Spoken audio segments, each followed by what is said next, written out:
Hi, I'm Peter from Linear Recumbents, and I want to show you how to assemble a new Linear Recumbent, a foldable bike. And right here I've got a new Linear Limo, disassembled just about the way it would ship to you. And this is everything but the seat and wheels. So you see it folds up kind of small, which is nice to put it in a car or an airplane. So the first thing I'll do is I'll unfold the front frame. And then this quick release here, I'm going to slide that back in the groove like this. And that locks the front end in place. And the next step will be to unfold the rear end. Notice the kickstand is still on the bike. The bike fits in airline luggage even with the kickstand installed, which is kind of convenient too. The rear frame, and it unfolds like this, and you can see this groove lining up with that groove, and then the quick release slides down into those two grooves, and if you twist it a little bit, makes it easier to get it in there. And then lock it down. Now, the next thing I'm going to do is going to put wheels on it. Once I get wheels on it, I can stand it up on the kickstand, and that'll make it easier. I'll start with the rear wheel.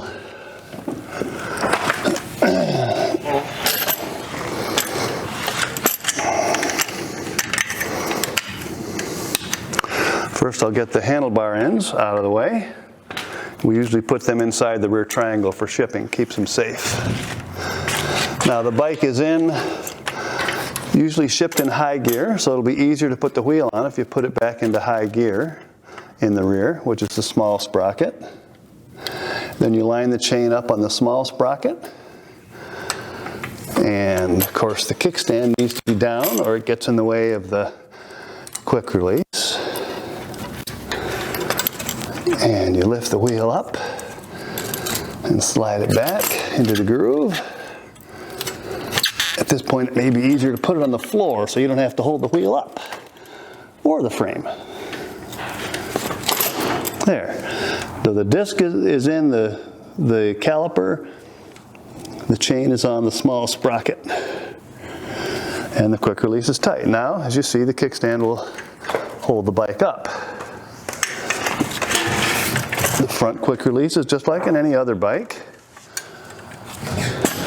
The brake goes on the left, and the wheel drops down into place.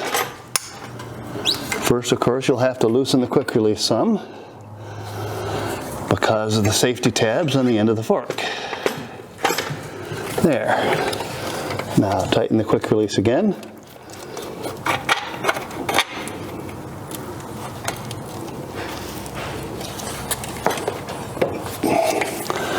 There. Now the bike stands up on its own.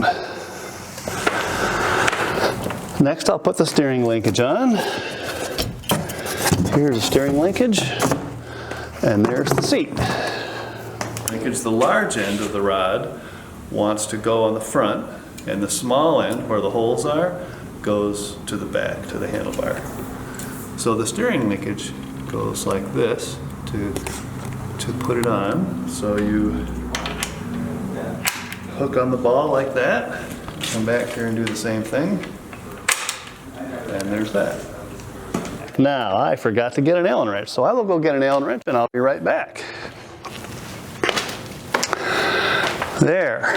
Now I have the Allen wrench. I will take the 5mm Allen wrench and loosen the handlebar.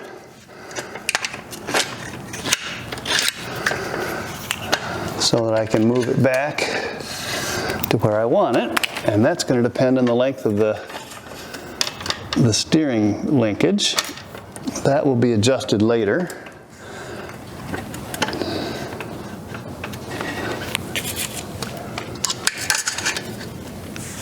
There.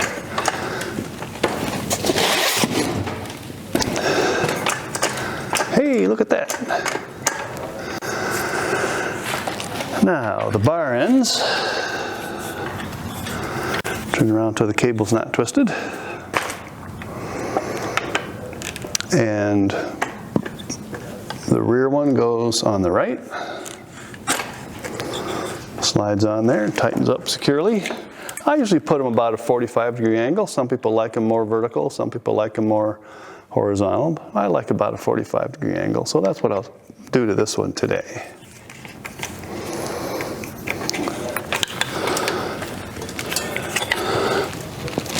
Tighten securely. No fun to have it move when you pull on a climb, you know. And this one, I usually put the cables underneath the handlebar too, though I suppose that's not essential.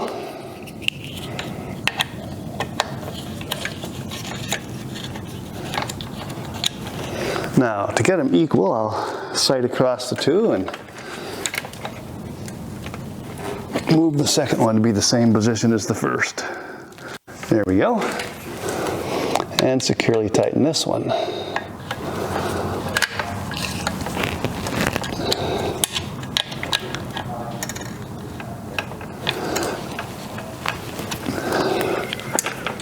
There. Now, I will put the seat on the bike. The grenade pins are here. Pull those out.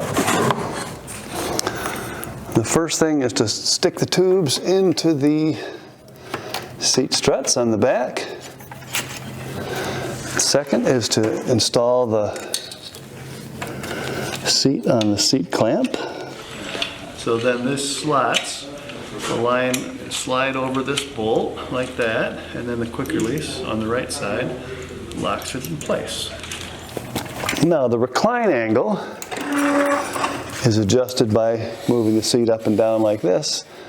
Pick an angle that looks comfortable and put the pin in. Most people, when they first get a recumbent, they like to sit very upright. But the more they ride, it's likely that they're going to be reclining the seat more in the future. When the seat is upright, all your weight is on your butt on the pad. And after an hour or more, your butt may get a little uncomfortable. If you recline the seat more, then your weight is up, spread out up your back, and your butt's more comfortable. This is the Pachetta B3 seat, and the B3 seat has a thinner and firmer pad, which I like a lot when I'm reclined, but when I'm sitting more upright, I prefer the Rand seat, which has a 3-inch pad instead of this 2-inch pad. And with this seat, the seat pad velcros on and off.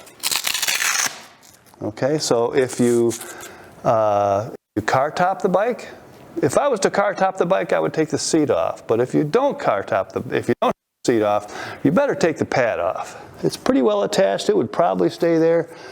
But if it didn't, you'd be ordering a new one, and somebody would find it on the side of the road they'd go, what does this go to?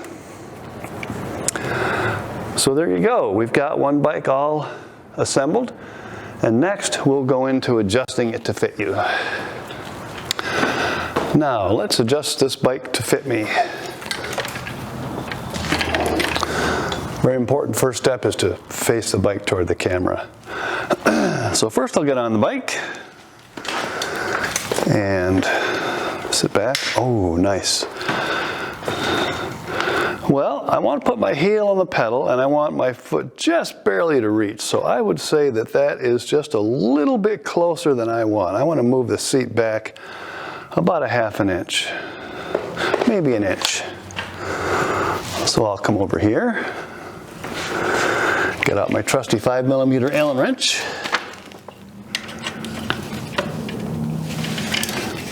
Loosen that bolt and slide it back a little bit.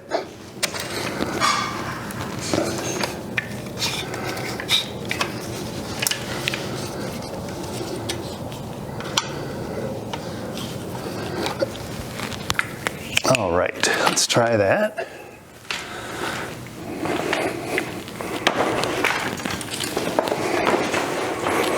Yeah, that's just about the way I like it. Now I'm going to pedal with the ball on my foot, but I want a little bend left in my knee. So if my leg is straight when my heel is on the pedal, my knee will have a little bend when the ball on my foot's on the pedal. But the handlebars are a little too far away for my preference, so I'm going to bring them back toward me. And to do that, there's two steps. The first one is moving the handlebars on the frame, and the second one is changing the length of the steering linkage. So I'll start by removing the steering linkage. Just release that. Now, I'm going to come over here with my trusty 5mm, loosen this bolt up, and there's a pin here with some holes in the frame. So I'll move it back one hole, which is 1 inch, and tighten it back up. I think that's where I'm going to want it.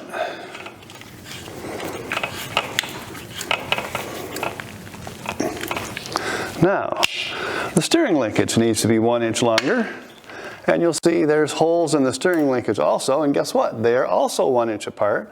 So I can loosen the clamp,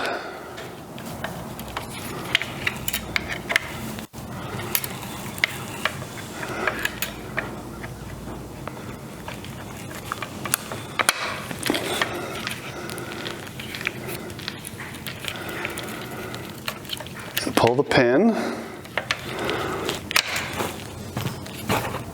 and move it just one hole.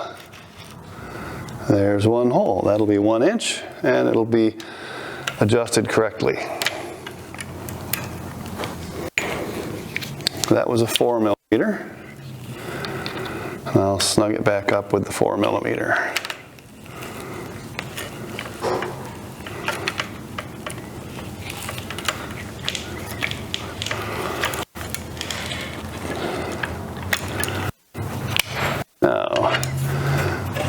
Straighten the wheel out, hook the linkage back onto the handlebar, and there we go. Let's see how that fits now.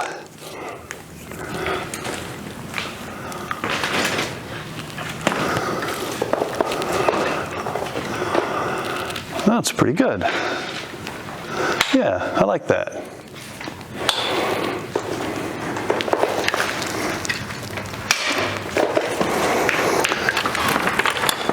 So this bike is now ready to ride. Everything is assembled and tight, and oh wait, there's one thing I forgot. When you fold the bike, you hang the chain on the chain hanger, and that way the chain stays taut and doesn't get all sloppy in the trunk of your car. But to ride it, by golly, you want to unhook that. And now it'll be much quieter.